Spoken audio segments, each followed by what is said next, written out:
क्या आपने कभी सोचा है कि इस दुनिया का निर्माण कैसे हुआ? आज इस यूनिवर्स में करोड़ों अरबों ग्रह, तारे, गैलेक्सी और हम सब मौजूद हैं, लेकिन कभी तो ऐसा रहा होगा जब इस अनंत ब्रह्मांड में इन सब का अस्तित्व ही नहीं था। तो आखिर इस ब्रह्मांड के जन्म से पहले क्या रहा होगा? क्या चारों तरफ सिर्फ अंधेरा था, या फिर अंधेरे से पहले कुछ रहा होगा? जो कुछ भी था उससे इस यूनिवर्स का निर्माण कैसे हुआ, यही से हमारी सोच खत्म हो जाती है। लेकिन फिर भी वैज्ञानिकों ने इस ब्रह्मांड के स्टार्टिंग पॉइंट को इमेजिन किया और इस अनंत ब्रह्मांड के जन्म की व्याख्या को अंजाम दिया। दोस्तों, आज की इस वीडियो में हम देखेंगे कि इस अनंत ब्रह्मांड का जन्म कैसे हुआ, ग्रह, तारे, गैलेक्सी और अंतरिक्ष ये सब अस्तित्व में कैसे आए। वैसे तो आज की इस बदलती हुई दुनिया में हमारे वैज्ञानिकों ने ब्रह्मांड के कई सारे राज से पर्दा उठाया। भौतिक विज्ञान की दुनिया में कई सारे नियम और सिद्धांत दिए गए। उसी में से एक है महाविस्फोट का सिद्धांत, यानी बिग बैंग थियरी, जो हमें ब्रह्मांड के जन्म की दास्तां को बताता है। बिग बैंग थियरी को सबसे पहले जॉर्ज हेनरी लेमेंत्रे ने साल 1927 को अपने एक अध्ययन में दिया।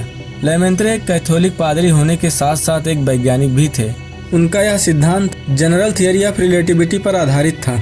लेमेंत्रे ने बताया, जो हम इतना विशाल ब्रह्मांड देख रहे हैं, जिसमें अरबों खरबों तारे, ग्रह और गैलेक्सी मौजूद हैं, ये सब सबसे पहले एक विशाल गोले में सिमटा हुआ था। फिर एक दिन किसी अज्ञात कारण से इसमें विस्फोट हुआ, जिससे यह टूटकर पूरे ब्रह्मांड में फैल गया और धीरे धीरे ग्रह, तारे, गैलेक्सी का रूप ले लिया। उनके इस सिद्धांत का लोगों ने मजाक उड़ाया और इसे अनसुना कर दिया। लेकिन साल 1929 में एडविन हबल नाम के वैज्ञानिक ने लेमेंत्रे के इस सिद्धांत पर पुनः रिसर्च किया और उन्होंने अपने रिसर्च में पाया कि यह ब्रह्मांड लगातार फैल रहा है। आकाश गंगाएं एक दूसरे से दूर जा रही हैं। इसका मतलब ये है कि कभी तो ऐसा रहा होगा जब ये सारी गैलेक्सी एक दूसरे के काफी पास रही होंगी, इतना पास कि समस्त ब्रह्मांड एक छोटे बिंदु में समाया हुआ था। इन दोनों के सिद्धांतों में काफी सिमिलैरिटी देखने को मिली। इसी प्रकार समय के साथ कई सारे वैज्ञानिकों ने अपने अपने सिद्धांतों को दुनिया के सामने रखा। लेकिन सन 1965 में कॉस्मिक माइक्रोवेव बैकग्राउंड रेडिएशन की खोज के बाद यह सिद्ध हो गया कि बिग बैंग जैसी घटना ही ब्रह्मांड के जन्म का कारण है। खगोल विज्ञान का हर नियम इसी सिद्धांत पर काम करता है। कॉस्मिक माइक्रोवेव रेडिएशन की खोज से पहले ही वैज्ञानिकों ने यह अंदाजा लगाया था कि यदि ब्रह्मांड शुरुआती अवस्था में बहुत ही ज्यादा गर्म था और ब्रह्मांड का जन्म महाविस्फोट से हुआ है, तो इस समस्त ब्रह्मांड में वह रेडिएशन जरूर विद्यमान होगा, जो कि पूरे यूनिवर्स में मौजूद होगा। क्योंकि आज हम सबको पता है प्रत्येक वस्तु से रेडिएशन निकलता है और यह डिपेंड करता है उसकी टेम्परेचर पर। ज्यादा टेम्परेचर पर ज्यादा रेडिएशन निकलता है, यहाँ तक कि हमारे शरीर से भी निकलता है, जिससे इंफ्रारेड तकनीक का यूज करके आपको अंधेरे में भी देखा जा सकता है। और बाद में वैज्ञानिकों को ये रेडिएशन फोटॉन्स के रूप में पता चला। माना जा रहा है इन रेडिएशंस की उत्पत्ति बिग बैंग के विस्फोट के समय हुई। उस समय फोटॉन्स बहुत ही ज्यादा गर्म और काफी ऊर्जा के साथ पूरे अंतरिक्ष में फैल गए। जैसे जैसे ब्रह्मांड का विस्तार हो रहा था, वैसे वैसे ये फोटॉन्स ठंडे होते गए, जो कि पहले नीले थे और बाद में लाल हो गए। इस प्रक्रिया को लाल विचलन या रेड शिफ्ट कहा गया। इसी सिद्धांत के आधार पर आज के समय में वैज्ञानिकों ने इस सिद्धांत को और एक्सप्लोर किया और इसे आसानी से समझने में मदद की। आगे हम लोग देखते हैं कि बिग बैंग के समय क्या हुआ था, यह अनंत ब्रह्मांड किस प्रकार अस्तित्व में आया। बिग बैंग थियरी के अनुसार लगभग 13.7 अरब साल पहले कुछ भी नहीं था सिवाय एक बिंदु के। यह एक बिंदु जिसमें सारा ब्रह्मांड सिमटा हुआ था, यहाँ तक कि उस अवस्था में स्पेस और टाइम का भी कोई वजूद नहीं था। इस अनंत घनत्व वाले बिंदु में किसी अज्ञात कारण से महाविस्फोट हुआ। इस विस्फोट के साथ ही एक सेकंड के करोड़वें हिस्से में ही ब्रह्मांड 10⁻30 गुना फैल गया और साथ ही स्पेस और टाइम का भी जन्म हुआ। इस विस्फोट में इतनी ज्यादा ऊर्जा थी जिसके प्रभाव से ब्रह्मांड आज भी फैलता जा रहा है और यह आज फैलते हुए 93 बिलियन प्रकाश वर्ष दूर जा चुका है। बिग बैंग ब्लास्ट के समय ब्रह्मांड का तापमान लगभग 10⁻31 डिग्री सेल्सियस था। इस तापमान पर सारे क्वार्क्स पार्टिकल प्लाज्मा अवस्था में थे, क्योंकि इस तापमान पर किसी भी पदार्थ का अपनी मूल अवस्था में रहना असंभव है। सारा ब्रह्मांड तेजी से फैल रहा था और साथ ही तापमान नीचे गिर रहा था। यह सिलसिला लगभग 3,80,000 सालों तक चलता रहा।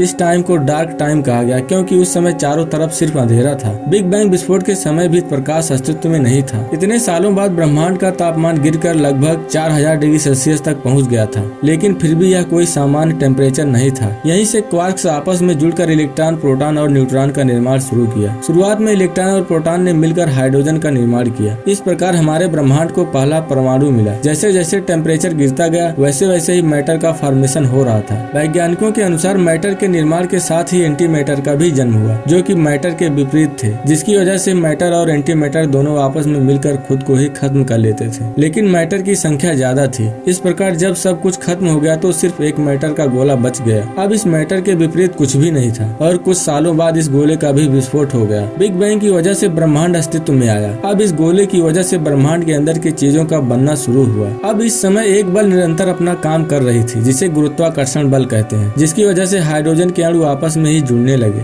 इस प्रकार ये जुड़कर आकार में विशाल होते चले गए, इतने विशाल कि इनका तापमान करोड़ों डिग्री सेल्सियस तक पहुंच गया, जिसकी वजह से एक प्रक्रिया शुरू हुई जिसे नाभिकीय संलयन या न्यूक्लियर फ्यूजन कहते हैं। इस प्रक्रिया में हाइड्रोजन के परमाणु आपस में ही जुड़कर हीलियम बनाने लगे। इस प्रोसेस के दौरान इतनी ज्यादा ऊर्जा निकलने लगी कि यह चमकने लगा। इस प्रकार हमें हमारे यूनिवर्स का पहला तारा मिला। यह प्रोसेस करोड़ों सालों तक चलता रहा, जिससे अरबों खरबों तारों का निर्माण हुआ और ये पूरा ब्रह्मांड जगमगाने लगा।